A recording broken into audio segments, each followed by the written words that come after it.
চূড়ান্ত পর্যায়ে তিনটি ক্রান্তিকাল ছিল। এই তিনটি ক্রান্তিকাল সম্পর্কে নতুন প্রজন্মকে জানতে হবে। এই দেশ সম্পর্কে নতুন প্রজন্মকে জানতে হবে। এই দেশে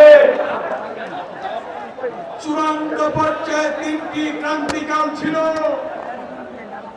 এই তিনটি ক্রান্তিকাল সম্পর্কে নতুন প্রজন্মকে জানতে হবে। একটি ক্রান্তিকাল 1971 সালের 25শে আক্রমণ করেছিল। তারপরে তিনি চট্টগ্রামের লালদিঘির ময়দান, চট্টগ্রামের কালুরঘাট বেতার কেন্দ্র থেকে শহীদ রাষ্ট্রপতি জিয়াউর রহমান এদেশের স্বাধীনতা ঘোষণা দিয়েছিলেন। আর কেউ কিন্তু দেয় না। কি আপনারা জানেন? জানেন স্বাধীনতা সংগ্রাম শুরু হলো, সশস্ত্র সংগ্রাম শুরু হলো, মুক্তিযুদ্ধ শুরু হলো, দেশ স্বাধীন হলো। আবার এক ক্রান্তিকালে যেমনি বলেছেন আমি মেজর জিয়া বলছি, ঠিক তেমনি ভাবে আবার সিপাহী জনতার স্বতঃস্ফূর্ত শান্তিপূর্ণ বিপ্লবের মধ্য দিয়ে জিয়াউর রহমানকে আবার বাংলাদেশের জনগণ ক্ষমতায় বসালো। এরপরে ইতিহাস জানেন গণতান্ত্রিক সরকারের যখন স্বৈরশাসকের ক্ষমতা দখল করে গণতন্ত্র হত্যা করে, তখন এই বাংলাদেশের প্রথম ঘর থেকে বেরিয়েছেন শহীদ রাষ্ট্রপতি জিয়াউর রহমান উত্তরসূরি দেশ নেত্রী বেগম খালেদা জিয়া। বেগম খালেদা জিয়ার দীর্ঘ 9 বছর আন্দোলন সংগ্রামের মধ্য দিয়ে আমরা পেলাম নতুন করে গণতন্ত্র।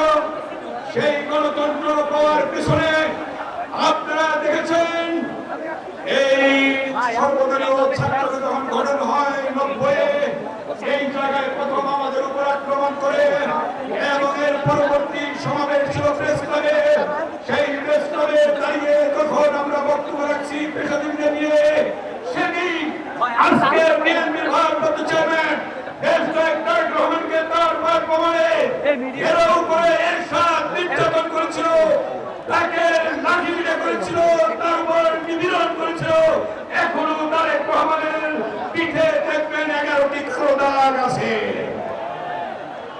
তারেক রহমান সেদিনও কিন্তু আন্দোলনের কর্মসূচিতে অংশগ্রহণ করেছেন 90-এ। তার পরবর্তী ইতিহাস জানেন? তার পরবর্তী ইতিহাস দীর্ঘ 16 বছরের প্রায় 1 দশক তারেক রহমান আন্দোলনের কর্মসূচি করছেন। সেই আন্দোলনের মধ্য দিয়ে আপনারা দেখেছেন যে কথাটি সুদূর প্রসারী চিন্তা করে বলছিলেন জনাব তারেক রহমান, এই জয় কোন পথে ফয়সালা হবে, ফয়সালা কোথায় হবে, কে বলেছিলেন? তারেক রহমান। বান্ডেল থাকলে প্রতি সেনমানিতে টাকা বাঁচবে।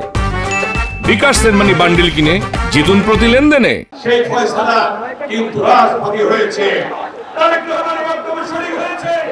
শুধু তাই নয়, তিনি বলেছেন দিল্লি নয়, পিন্ডি নয়, অন্য কোন দেশ নয়, সবার আগে সবার আগে কি বলেছিলেন? তারেক রহমান।